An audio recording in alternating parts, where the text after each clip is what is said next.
Welcome, everyone. My name is Lila Martins. I am the Partnerships and Impact Coordinator of the Entertainment and Culture Pavilion. We are here today with the Climate Live Entertainment and Culture Pavilion, supported by Welcome Trust, a collaborative youth-led pavilion space in the COP30 Blue Zone that for the past 2 weeks has connected climate policy, diverse cultural practices, and ancestral and territorial knowledge systems over 80 events. Before we begin, we want to briefly address yesterday's fire in the Blue Zone that has drawn international attention. While the fire was of course heartbreaking, damaging numerous pavilions, and cutting our own programming short, we are reminded that millions of people living on the front lines of the climate crisis are already living with the loss that comes with wildfires, extreme heats, and abnormal weather. Most of our team is out of the danger zone. Unfortunately, our dear team member is currently in the hospital recovering from the smoke inhalation. We call on all of you to send him your best energies, and we wish him a speedy recovery. We will use our time here today to redirect attention garnered by the fire to 1. Remembering that tragedies like this are caused by the climate crisis every day, endured by those living on the front lines, predominantly in the global south. Put renewed pressure on world leaders at COP who are deciding the fate of the planet. We need climate justice now. There are no climate solutions without culture. Culture and cultural heritage must be included in the final text. We have just hours left to make this happen. Today's session will offer not only insights into the successes and achievements of the Climate Live Entertainment and Culture Pavilion, but also a broader stocktake of the progress of culture and cultural heritage at COP30. I am thrilled to introduce you to our speakers. From the Entertainment and Culture Pavilion, we have the co-founder and director of operations, Gunjan Nanda, and co-founder and director of impact and partnerships, Samuel Rubin. From the Climate Live team, we have Adriani Masoletti, please correct me, programming and curational lead, and Gabriel Mendes, strategic partnerships lead and Brazil coordinator. So Samuel, I'd like to start with you. Can you please provide us with some contextual background on the role and presence of cultural and cultural heritage at COP30? Thank you, everyone. Thank you, Laila. Well, in the early hours of this morning, the COP30 presidency released its second proposed text on the global Mutirão, and I'll be honest, it's not good news for the cultural movement. In fact, it reflects a concerning inconsistency between the presidency's own action agenda and the absence of culture in decisions currently on the table. Despite naming culture as a core priority under the Human Social Development Axis, despite dedicating 2 days of thematic days to culture here in Belém, we have yet to see a single formal recognition of culture in the decision text, not one. The only opening that remains is within the Global Goal on Adaptation, which now includes a conceptual set of cultural indicators, but that without dedicated funding and political will, even the best indicators remain aspirational rather than actionable. But make no mistake, the demand for culture-based climate action did not begin here at COP30, and it does not belong to us alone. For years, hundreds of cultural organizations, indigenous networks, creative workers, heritage institutions, youth movements, and artists across continents have been pushing for this. From Culture COP Coalition to the signatories of We Make Tomorrow to the Group of Friends for Culture-Based Climate Action and all of its knowledge partners, this movement is broad, it's organized, and it's evidence-led. And the science backs us. UNESCO's first report on cultural policy released at Mondial Call this year demonstrates how cultural heritage, creative economies, and indigenous knowledge systems reduce vulnerability, support resilience, and drive behavioral change. The data is not missing, the evidence is not missing, the movement is not missing, but political will is. For 10 years since the Paris Agreement, cultural practitioners have shown up both inside and outside this wall, and still negotiation after negotiation, our power and solutions are acknowledged verbally, but not tactfully. We created the Entertainment and Culture Pavilion 3 years ago because we refused to accept that erasure, because we knew that culture needed a home inside the Blue Zone, not as decoration, but as infrastructure for climate action. Today, our shared space with Climate Life is literally covered in ashes, but our commitment is not weakened, it is sharpened. This fire is a metaphor of what the COP has meant for culture itself. We are burned out, but we are undefeated. If COP30 closes without recognizing culture-based climate action here in the heart of the Amazon, in the most culturally diverse biome on Earth, it will be a historic missed opportunity for the global climate agenda. And whether that shift happens in the final hours before the gavel drop here or at COP31 in Turkey, one thing is clear. We cannot keep coming back to COP after COP only to see culture and cultural heritage sidelined. Because the culture gap in negotiations is also a culture gap in our society and the stories we tell. Over the last 2 weeks, we brought forward hard evidence of this. We released a study, Climate Unseen, conducted with Abra, Good Energy, Proyecto Paradiso, which shows that only 9% of Brazilian fictional films pass the climate reality check. And that is not a communications problem, it's a systemic problem. Culture is not nice to have, it's the arena where public opinion shifts. It's where mandates are built. It's where misinformation is countered. It's where the transformation becomes imaginable. So our final message to parties today is direct and united with hundreds of organizations worldwide. Do not ignore culture. Write it on the text. And if you need more evidence, call for a joint decision workshop, because we will show you the data, we will show you the science, we will show you the stories, and we have all the receipts. We're not going anywhere. Thank you so much, Samuel. I'd like to now shift over to my Brazilian colleagues, and I'd like to take a moment to consider the national and regional significance of COP30 being hosted in Belém. The pavilion has been a champion of indigenous, frontline, global south, and local Brazilian voices. Adri and Gabriel, can you please tell us why this is so important and what is the significance of having COP30 in Belém? Adri, we can start with you first. Muito obrigada, Laila. Obrigada a todo mundo. Eu acredito que não somente o significado da COP100 em Belém, mas também no Brasil e na América Latina, após 10 anos da COP não acontecer nessa região e também da gente trazer novamente a COP para o sul global. Apesar do slogan da COP ser para todo mundo, a gente também enfrenta grandes desafios ao acesso de pessoas que vêm de territórios que são mais impactados pela crise climática dentro da Zona Azul, que é sim uma zona onde essas pessoas precisam ocupar, pois é a zona das negociações.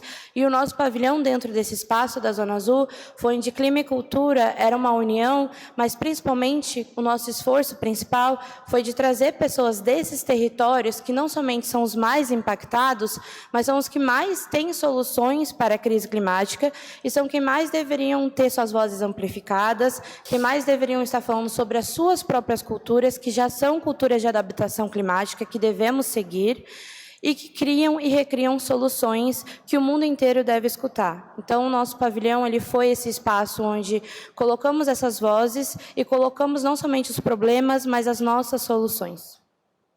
Muito obrigada, Adri. Gabriel? A COP30 é muito mais do que uma COP de implementação. É uma COP de realidade, onde, de fato, essa realidade e essa cultura influencia diretamente na adaptação climática e na mitigação, mostrando ao mundo as soluções que existem aqui no sul global, aqui na Amazônia, aqui em Belém. Ter Belém como sede finalmente desloca o eixo. Não são os territórios que devem viajar até o mundo, mas são o mundo que precisa viajar até os territórios, vivenciar e ver, de fato, o que acontece aqui para, de fato, conseguir falar e criar soluções. Eu acredito que nada se cria sem sentir, sem viver. Nós, jovens periféricos, jovens indígenas, vivenciamos e vimos isso desde quando somos crianças. Então é importante que o mundo, os presidentes de todo mundo, viva de fato o que está acontecendo aqui. A COP30 é apenas um reflexo da realidade de muitos territórios. Enquanto a COP30 é chamada da COP da implementação, o nosso pavilhão de cultura foi de fato um espaço onde mostra que não é só implementação, é realidade. É isso. Muito obrigada, Gabriel. Gunjan, now that we are grounded in the understanding and the background context for culture and COP30, could you properly introduce the Climate Live and Entertainment and Culture Pavilion and tell us more about the initiative? Absolutely. Thank you so much, Laila. I will start with the ENC Pavilion and also touch upon our partnership, this year. So the Entertainment and Culture Pavilion was founded to fill a gap that was impossible to ignore, as Samuel has already stated, arts and culture. The force that shapes narratives, shifts public imagination, and connects communities, which is missing inside climate negotiations. We created ENC to change that. Our mission is to put culture, ancestral knowledge, and creative industries at the core of climate and nature-based solutions. Over the past 3 years, we've built a global platform that bridges artists, youth, indigenous leaders, cultural workers, and policymakers, making sure culture is not treated as a side note, but as a driver of impact. In 2023, at COP28 in Dubai, our pavilion sat right beside Climate Live, a youth-led global movement using music and creative activism to advance climate justice. We were literally separated by one wall and yet doing the same work, bringing creativity, community, and culture back into climate spaces that have become too technical, too exclusive, and too disconnected from people's lived realities. So we asked ourselves, why are we doing this work in silos when our missions, values, and communities align so deeply?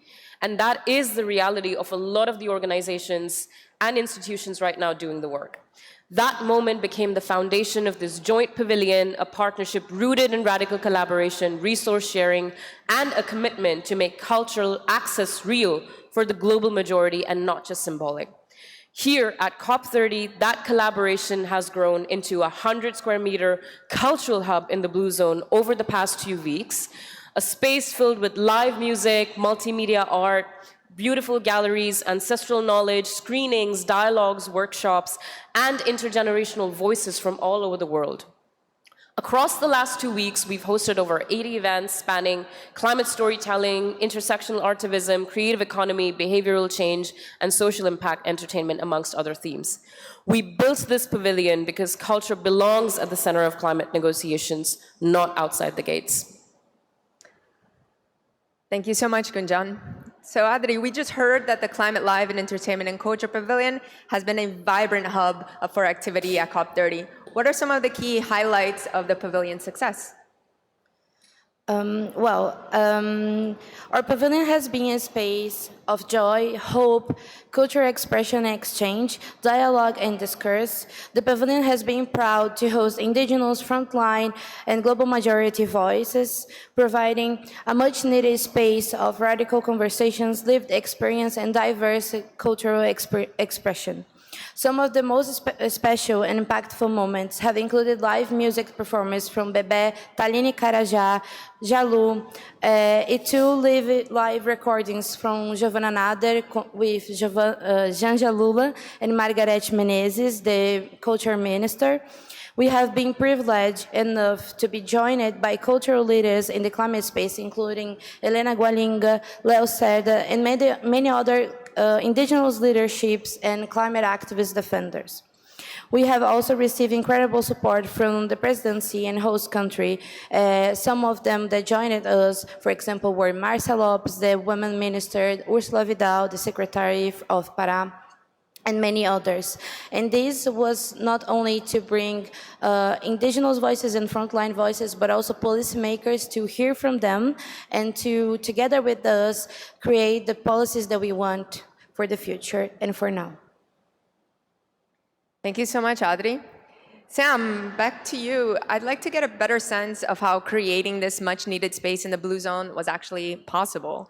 So can you tell us a little bit more about the pavilion's funders, supporters, and partners? Yes, I mean, to create a space like the one we have in the Blue Zone is not easy, especially when you are a youth-led organization that is underfunded and struggling with resources, even if you're not. And we couldn't have done this without the immense support of our partners. We had a very interdisciplinary program that is interconnected with several layers of climate action, following the methodology of the COP30 action agenda. For instance, Welcome Trust was our legacy partner. They are doing incredible work to put health at the heart of climate action, and we collaborated with Welcome to have a multi-day program titled A Culture for Climate and Health, which showcased the importance of culture and health being part of the same human social development axis. We also have received invaluable support from partners like Earth Alliance, British Council, Goethe Institute, countless of international organizations who recognize the importance of having this space, and we thank them for their support and for their gratitude. And of course, all the volunteers, all the community partners, dozens of organizations who have participated across the 2 weeks, hundreds of speakers who have participated in our program. And I think it's important to showcase that that's the kind of momentum and support that we will need to sustain in order to continue delivering on this important mission in a way that is not for profit, not to serve interest of a few corporations, but rather to follow the movement and create a mutual aid platform for the cultural sector and for all the communities that are impacted by the climate crisis. Thank you. Thank you so much, Sam. Gabriel, I'd like to go back to you. The Climate Live Entertainment and Culture Pavilion is a values-led, justice-focused space with a mission to bring culture into the Blue Zone. Can you tell us why this is so important? Porque não existe política climática sustentável sem cultura. Porque a cultura, ela é a infraestrutura invisível que sustenta a vida. Eu sempre falo que a COP30, ela é a volta para casa.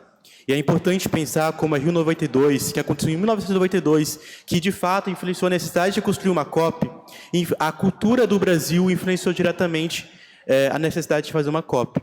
A nossa vivência, ainda mais um espaço tão importante geograficamente e historicamente como o Rio de Janeiro, que influenciou essa necessidade. E agora a gente volta essa para casa, a gente pensa como que de fato a cultura de Belém, da Amazônia, está influenciando necessariamente o mundo para a conferência e para a solução climática. É importante pensar que, além das problemáticas que a Amazônia sofre, porque esse território que sempre vive nas estreitas da negligência, e quando se fala sobre a Amazônia, sempre fala sobre problemas que a Amazônia sofre, é importante também pensar sobre as soluções que esse território tem. É importante pensar como esse povo, que sem financiamento climático direto, ele age com tão pouco e faz tantas coisas, sabe? Porque, de fato, os presidentes estão, de fato, há 30 conferências tentando resolver um problema que é uma solução que já é existente nos territórios daqui. Adaptações e mitigações que já estão existentes nos territórios quilombolas, indígenas, nas favelas, e é importante a gente olhar e não só começar a falar por eles sem, de fato, entender o que eles estão sofrendo, vivenciando e solucionando. Mas, de fato, ver. Ver e não querer ensinar, mas ver e querer aprender.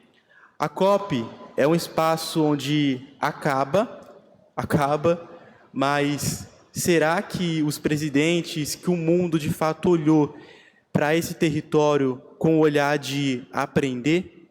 Porque esse território tem muito a ensinar para o mundo. Muito obrigado, Gabriel. Before we continue into our next point, we would like to hear if there's any questions from journalists.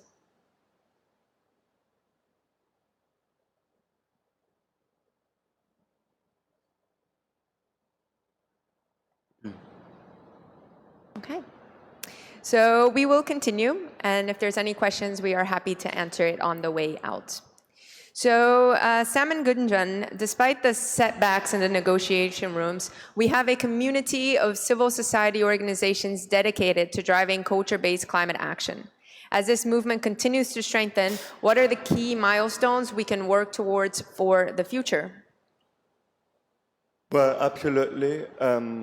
Despite the disappointments here in Belém and the momentum achieved by civil society, which shouldn't be minimized either, next year is going to be fundamental for culture-based climate action for many reasons. One of them being the review of the Action for Climate Empowerment Program, Article 12 of the Paris Agreement, which is yet to recognize as well the role of culture. How can we empower our society to educate, to spread awareness, to have public access to information, to drive international cooperation and other pillars of aid without culture at the heart of climate action? I find that very complicated. But most importantly, next year is also the 10th anniversary of the Marrakech Partnership, which is the continuation of the Paris Agreement, uniting and bringing together non-party stakeholders to tackle on the challenge of driving the implementation of the Paris Agreement goals. That umbrella of the Marrakech partnerships includes sectoral engagement initiatives like entertainment and culture for climate action, like other high-level champions initiatives such as the Race to Resilience and so forth. And this is where the heartbeat of a lot of the cultural climate initiative lies within the Secretariat. So we're going to have to do a much better job that we are doing already to organize, galvanize, and recognize. And that's why at the Entertainment and Culture Pavilion, we have received support from our incredible partners at the Youth Climate Justice Fund to host the first ever culture stocktake for climate action, which will take place in Marrakech on March, where we're going to bring youth partners together from all over the world to write down the roadmap that we expect parties and stakeholders to add on.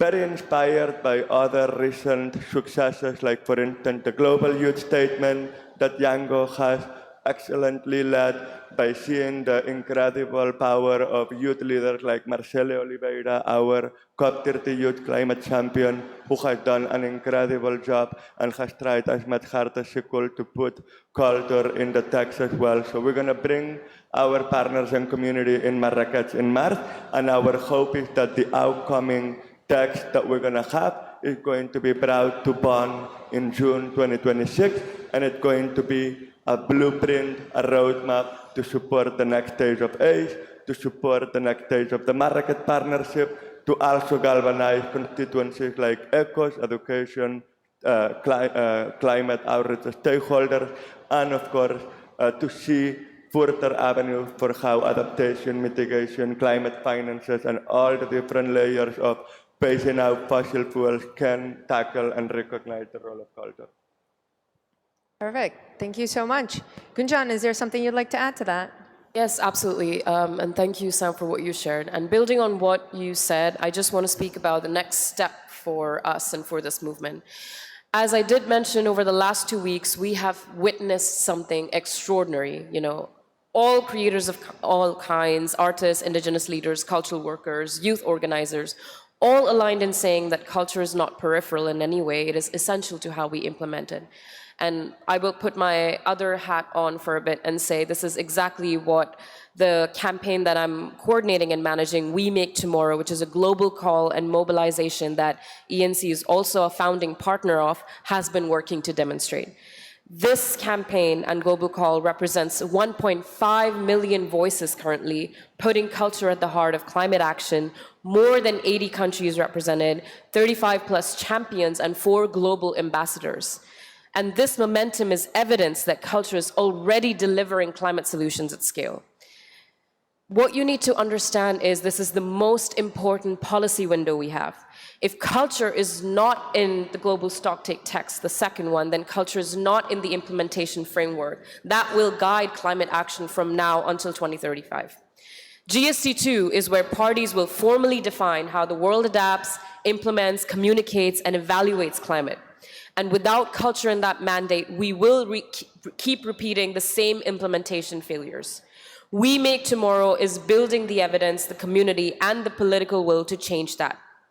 We are working closely with ministries, UNFCCC bodies, climate champions team, and a growing coalition of partners to make sure culture is recognized as a core enabler. And despite what is happening inside the negotiations room right now, and we know that there are real setbacks, what gives me hope is this community. What we need now is for the policy system to recognize and mobilize that power, because we cannot scale climate solutions without culture. We cannot deliver justice without the lived knowledge of communities, and we cannot implement the Paris Agreement, the Marrakesh Partnership, without the creative forces that move people and sustain climate action. So I offer this not as a demand, but as an invitation. Let us work together now to bring culture into the core of the global Mutirão and into GST2, because culture is already doing that work. It is already mobilizing millions, and we simply need the mandate and the recognition to keep going. And this is just, I want to take a moment and say that personally, I come from landscapes shaped by nature, places that have helped shape my childhood, my ancestry, my sense of belonging, and I have watched them disappear piece by piece under rapid urbanization, fossil fuel expansion, and the kind of extractive development that empties a land of its meaning. It is not just ecosystems that have vanished, it is culture, it is memory, and it's my loved ones. I am fighting so that it does not disappear for others the way that it has for me. Please don't let it disappear for you. Thank you. Thank you, Gunjan. And I would like to ask my last question in English and in Portuguese. So I will first direct it in Portuguese towards my colleagues from Climate Live. Então, Gabriel e Adri, a gente está vendo que a COP31, que vai acontecer na Turquia, eu queria pedir uma fala para fechar, de 1 minuto de cada um de vocês, para entender qual que é o legado que vocês esperam que a ação climática baseada em cultura tem em Belém e na COP30. Gabriel? Depois da COP30, ficou impossível discutir clima sem discutir cultura também, né? Território e pertencimento. Belém mostrou ao mundo que cultura não é só endereço ou adereço. É arquiteto político, é o que sustenta a comunidade, mobiliza a juventude, protege a floresta e traduz ciência em ação concreta. Belém entregou ao mundo um novo método, políticas feitas por pessoas e não apenas para pessoas. Soluções que reconhecem cuidado como estratégia, cultura como força diplomática, não como performance. Então, a influência, a COP30 aconteceu de uma forma assustadora, mas aconteceu, e ela marcou a história de todas as conferências, e eu espero que um dia muito breve, não haja necessidade de se fazer uma conferência para se debater sobre clima, mas uma conferência para se falar sobre a cultura e como a cultura ela salvou o mundo. Obrigado, Gabriel. Adri? Eu acredito que uma coisa que a gente tem, inclusive, no nosso pavilhão, que eu acredito que agora, quem não teve a oportunidade de ver, talvez não consiga entrar lá para ver novamente, mas uma frase que colocamos na parede do nosso pavilhão, que é do Nego Bispo, falava justamente sobre isso, de nós não chamarmos de cultura, e sim a forma como vivemos, a forma como comemos, como nos alimentamos, a forma como vivemos entre nós mesmos. E eu acho que o legado que a gente tem que deixar é que o Brasil não é um lugar de problemas apenas, apesar da gente falar que somos um dos países mais afetados pela crise climática, porque os nossos povos são um dos mais afetados pela crise climática. A gente também tem que olhar para esse lugar como um lugar que soluciona problemas diariamente, porque quem está na linha de frente, não apenas sofrendo impactos, mas uma mãe de casa que está carregando 3 crianças, tem que carregar coisas com tudo para sair de casa, por conta de enchentes ou por conta de vários outros eventos extremos que acontecem toda semana e que começa a virar o novo normal. Eu acho que esse é o legado que a gente tem que mostrar, que Essas pessoas solucionam problemas diariamente, sem recursos. E o legado que precisa existir é que essas pessoas precisam de recursos. A gente precisa que essas pessoas que já têm adaptação climática, que já fazem isso diariamente, tenham recursos e tenham infraestrutura para lidar com isso e que isso vá para outras COPs, cada vez de forma mais abrangente e com um olhar voltado para essas pessoas. Muito obrigada, Adri. Ei, Gabriel. Samuel, would you like to close? Yes, we have to close, but I just want to close with final words of gratitude for our colleagues here in Brazil. We've learned a lot from our indigenous Quilombola, all of our companions and allies in traditional communities in favelas. Throughout this process, we've been reminded of how important the connection between culture and democracy is. So we have to carry now that on that legacy beyond COP30 for many years to come. Thank you. Thank you all for joining us. We will be open for questions after.